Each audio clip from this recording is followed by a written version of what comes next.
It's time for the Help Site of the Week. This is where we showcase an online resource dedicated to bringing you help and information. This week, securityportal.com. I just was browsing this site today. What an incredible site with lots of information about security. I went in there. They had a review of firewalls. It's the best I've ever seen. It's just really a dynamite site for security information. And joining us right now live via satellite from Seattle, Washington, the founder and chief technical officer of Security Portal, Jim Rivas. Hey, Jim, how you doing? Oh, very good. Thanks very much for naming us the Help Site of the Week. Well, you deserve it. I mean, this is a really nice site for security. How are things? No earthquakes in Seattle, right? Not at the moment, and we have power too, so we're one up on you. I feel like we are. This is something like something out of the skin of our teeth or something. Here we are laboring with, you know, they're turning off the power all over the state. You guys had an earthquake. It's the end of the world here, ladies and gentlemen. But we're going to go on and talk about security, okay, Jim? Sounds good. Tell us a little bit about your site. How did it get started? Well, I've been a security consultant for several years, about 10 years, and about 2.5 years ago, I was just on a vacation hiking with kids, and I didn't want to listen to my kids talk, so I was just thinking to myself and thought, why don't I take all this information I have in my filing cabinet and put it out on a website and index it, and then the rest of the world can enjoy this security information as well. That's when I get my most creative moments, is when those kids are jabbering in the background. I know exactly what you're talking about.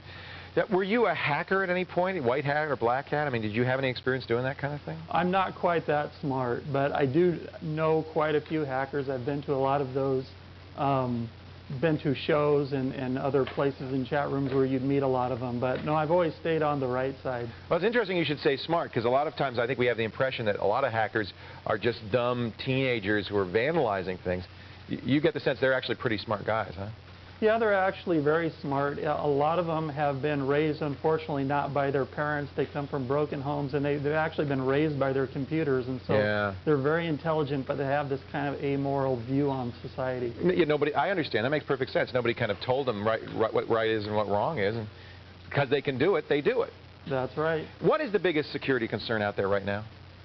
Well, you know, I think we all watch the headlines and the big denial of service attacks and attacks in a defacement of a website get a lot of press, but I think it takes our eye off the ball, and the big issues really are the organized crime infiltration into a lot of these hackers who, again, don't have that moral grounding and use them to attack very specific targets very quietly and abscond with a lot of credit card numbers, things like that, make hits into banks, and those companies would rather cover it up versus go out public. If you think about a bank robbery, there's really no shame in that traditionally, and we'll go to the police, that will make headlines.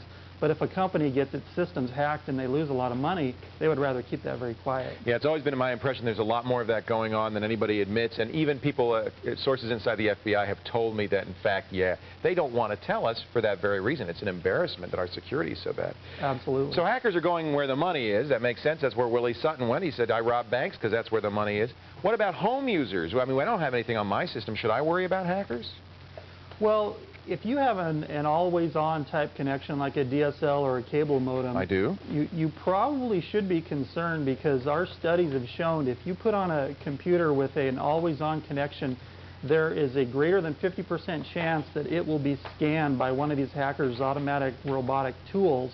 And if they find something that's off kilter there, they'll be back and they'll be looking for it. And you might not think you have very much important information on your computer, but if you're doing a lot of online shopping, you might have cookie files or other information out there, or Quicken or other information that'll have bank account numbers, credit card numbers, and a lot of other things. You recommend personal firewalls for people? Personal firewalls are what I would definitely recommend in that situation. You have a great review on the site of a dozen personal firewalls, including our two favorites, Tiny and Zone Alarm.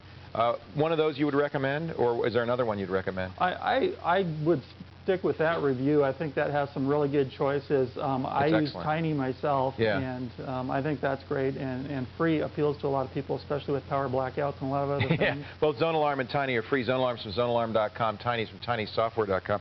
But I think really, we also missed the point. Really, the biggest threat at this point is viruses and Trojan horses and worms. Those nasties that we get mostly in email really are a bigger threat to home users than anything else.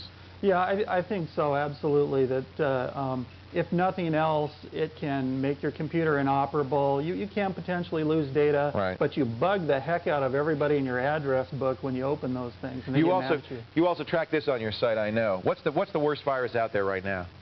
Well, the one that we're still seeing the most of are the mutations of love letter out there. That's still going around. And the reason for it is you can't even count how many mutations there are now, because the original one came with essentially the source code. Right. It's very easy to modify, and in this case, the hackers don't need to be that intelligent to be able to change it. So. Yeah, maybe hackers are smart, but virus authors aren't. That's right. That's right. That might be the case.